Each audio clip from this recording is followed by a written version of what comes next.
Vadodara Veraval Bandra daily express train stoppage પશ્ચિમ railway Bhavnagar ડિવિઝનના Navagadh station પર શરૂ થયું।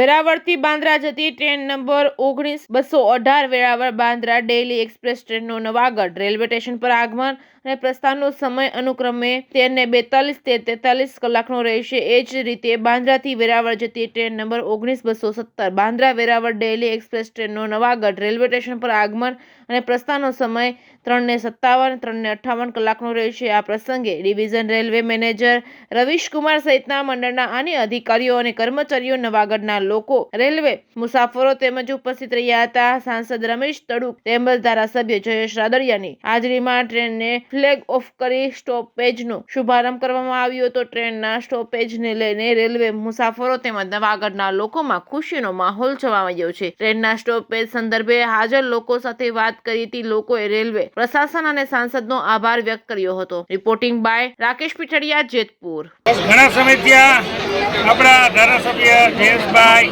ચેમ્બર, ન્યાયિક એસોસિએશન બધાની ખૂબ રજૂઆત હતી, તો માન્ય આપણા રેલ મંત્રી અશ્વિની કુમારજીને ખૂબ રજૂઆત કરી કે ભાઈ અમારા આ સ્ટોપ એક ખાસ જરૂરી છે।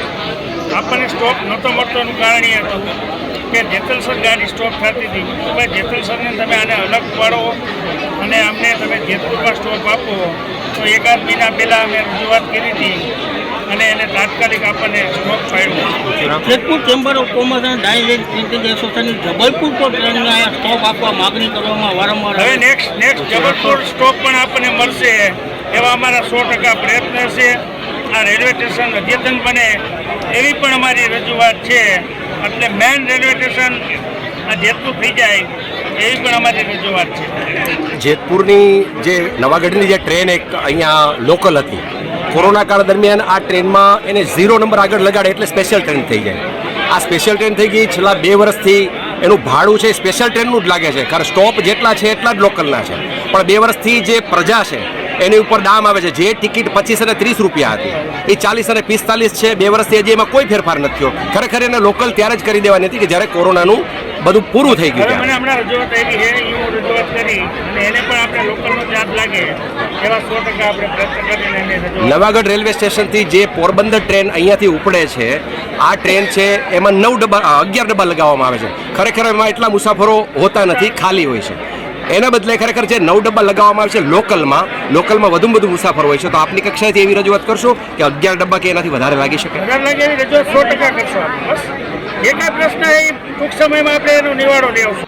ચેમ્બર ઓફ કોમર્સ અને ડાયરેક્ટ પ્રિન્ટિંગ એસોસિએશનની વર્ષોથી માગણી હતી તે આજે સંતોષાય છે। વેરાવળ બાંદ્રા ટ્રેનને નવાગઢ સ્ટોપ આપવાની જેટલી direct association, chamber of commerce અને જેતપુર નવાગઢના લોકોની અવારનવાર માગણી હતી।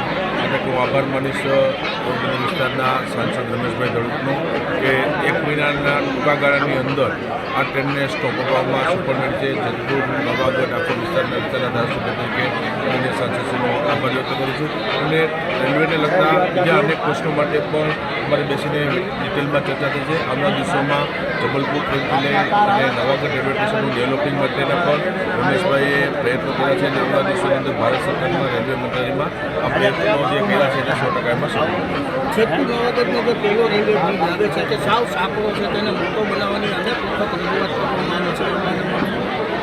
એમાં જેતપુરથી રાજકોટ સિસ્ટમનું પણ અમને મેં સાંસદ રમેશભાઈ તડુક ટૂંક સમયમાં ખાતમુહૂર્ત કરવા માટે જઈ રહ્યા છે। એ સિવાયના રેલવે અને બ્રિજના જે કંઈના પ્રશ્નો છે એ પણ આવનારા દિવસોની અંદર ભારતીય જનતા પાર્ટીની સરકાર છે કેન્દ્રમાં, રાજ્યમાં, અને હંમેશા અમારા પ્રયત્ન છે, કારણ કે આ વિસ્તારે અમારી અપેક્ષાથી પણ સારો સાથ અને સહકાર કાયમ માટે આપ્યો હતો। આજે અમારી પણ એક જનપ્રતિનિધિ તરીકે જવાબદારી બને છે અને જે કંઈ જેતપુર શહેરના ડેવલપમેન્ટ માટે જે કામ કરતા છે આવનારા દિવસોમાં